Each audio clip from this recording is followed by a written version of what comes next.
All right. Barakatah Yahweh, Barakatah Yahweh Shai, Barakatah Yahweh, Barakatah Yahweh Shai, Barakatah Yahweh, Barakatah Yahweh Shai, Ba'ashem Rakah Kudash. All right, I want to give double honors to our apostles, the great millstone, Ruel. And I want to say peace and blessings to the house of David the elect, thumbs the high spirit, we're in Judah, of the GMS Mississippi Camp. And what I want to go into is actually my testimony with bread, all right? And I'm going to go into my experience when I let go of bread, all right, for about 5 months, all right, following the Feast of Unleavened Bread. It was just an experiment, something that I did within the spirit, all right? I just wanted to continue the journey of not eating bread. It wasn't as strict as, you know, looking at the back of labels to see if something had yeast in it, but I just kept it on the surface and did not eat anything with bread, okay? And the reason why I'm going into this because it's certain things in Babylon that just a part of your everyday life and part of your culture, to the point where you don't realize that this is one of those things that's draining you. This is one of those things that may make it hard for you to lose weight. This is one of those things that may cause brain fog, all right? And I'm not demonizing bread. I'm not telling brothers not to eat bread, because according to this article I read called the Israelite cuisine, and primarily according to the scriptures, bread was a part of our major staple. But here in Babylon, everything is processed and mass produced. See, I don't think that it's wrong to eat meats. I don't think it's wrong to eat certain things, but when it's processed and you take the nutrients out, you're no more eating life, all right? And same thing with bread. I think bread was a major part of our staple. You have something called the Mediterranean triad, which consists of the things that we ate just about with every meal. And that was wine, olives, and bread. And we had it in different forms. So you might have grapes, or you might actually have wine. You might have olives in your salad or olives in your food. All right. And you had bread, which is a major part of our staple. All right. But the way food was prepared in the ancient world, all right, and even in certain parts of that world now, probably like Turkey or Greece, all right, it's not the way food is prepared and shipped out in America, which leaves negative consequences in the human body, okay?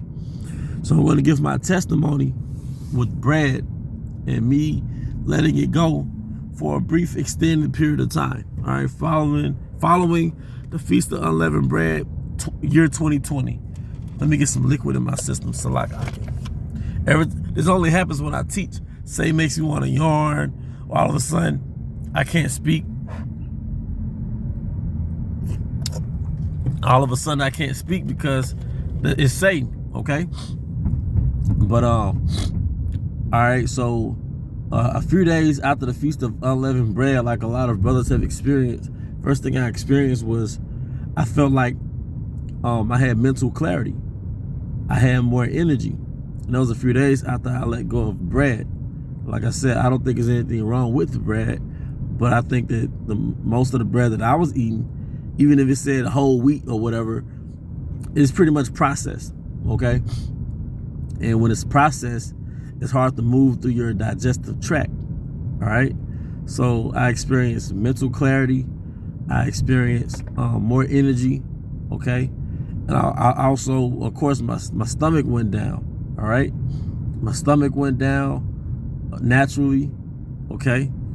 And those are pretty much the major things that I've experienced. And one thing that I have to note is that one day I forgot to take some deodorant with me. I forgot to put on deodorant.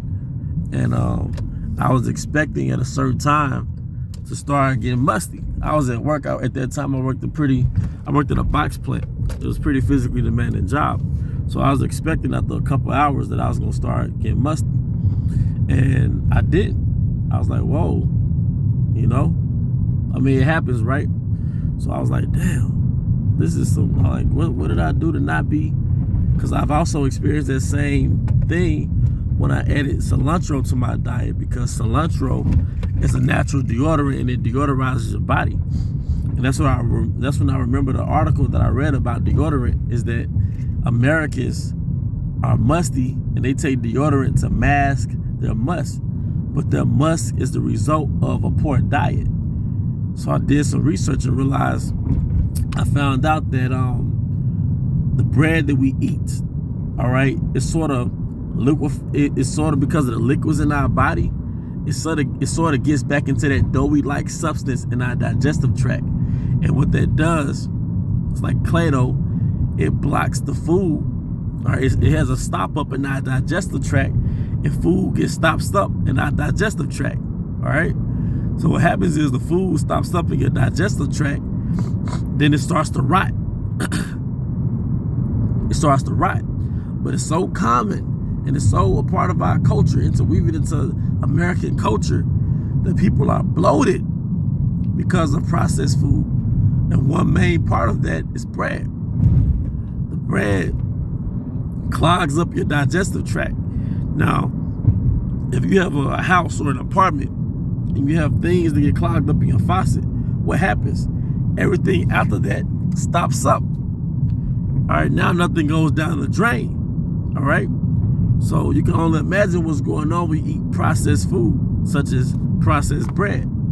Another thing, just to add, Americans, Israelites, the majority of the earth is either blue or green. All right, blue for the water, green for the vegetation, mainly the leafy greens.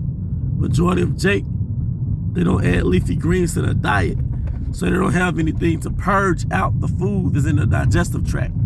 See, the leafy greens, all right, actually purge out the food that's in your digestive tract. But one thing that doesn't help, and it plays the devil's advocate, is this cheap bread that we eat. And I make an effort to say cheap bread or processed bread, because I'm not demonizing real homemade bread. But it's something about this bread here made on the shelves, all right, and put on the, made in these factories and put on the shelves in America, because the nature of America is mass production. Ship it out as fast as possible to meet the demands of the goyim, okay? So that's my experience. One thing I realized in America that, one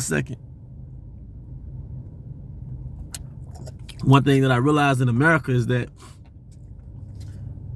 we have things that's a part of our culture, all right? We have things that's a part of our culture that you don't even realize is wrong or is negatively affecting you because you were born doing it. You know, I grew up in the South. It was nothing to wake up and eat sausages in the morning time. It was nothing to, eat bacon. It was nothing to eat a drink.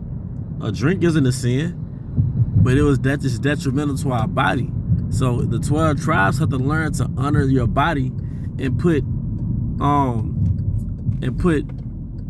nourishments before pleasure, all right? And when you detox from processed food, when you get past those withdrawal phases, when you urge those artificial sweeteners, the processed sugar, the MSG, the high fructose corn syrup, once you go through that withdrawal phase, you will appreciate what the Most High created. You would appreciate the fruit and the vegetables, all right? Lightly salting something, all right? But yeah, that's my testimony. That's my experience that I wanted to document, because I know that certain brothers and sisters can benefit from this. Sometimes it doesn't take some extreme diet to achieve certain results as far as your health.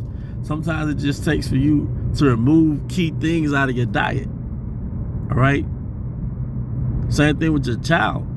Your children are really not supposed, sometimes, you can't help what your woman gonna give your kids. I know how that could be, but you're really not supposed to give your offspring, these gummy stuff and this candy stuff that has no source. See, we're Israelites, and we are the sons of Adam. Adam means from the ground, and one thing that comes from the ground are nutrients, all right, minerals. That's where you get the word mine from. You're mining. That's where you get the word mineral. Mineral comes from mine, because you're mining for these elements that come from the soil that enrich your body. And the 12 tribes in America are depleted of these minerals that you have to mine for. These plants, they suck up all right? And they produced it in their fruit, in their vegetables. Or the animals that we eat, they eat the fruit and vegetables, all right? That's why the animals that we eat right off the bat, they're herbivores, all right?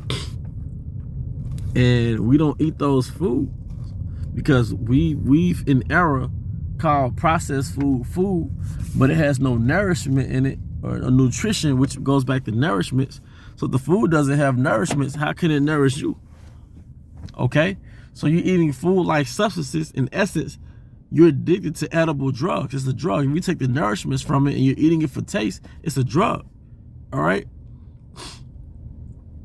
But, you know, going back to the point of me doing this lesson, you know, a lot of food that we eat that we think is food is not food because it's tainted, all right? And if it can't go through your digestive tract, then you need to reassess your diet. And one of the main staples that you have to have in your diet are greens, all right? And you don't need a whole lot of food all the time to be satisfied. You just need nourishments, all right? Or nutrition, okay? But with that, I hope your brothers are edified. Hey, till the next time, shalom.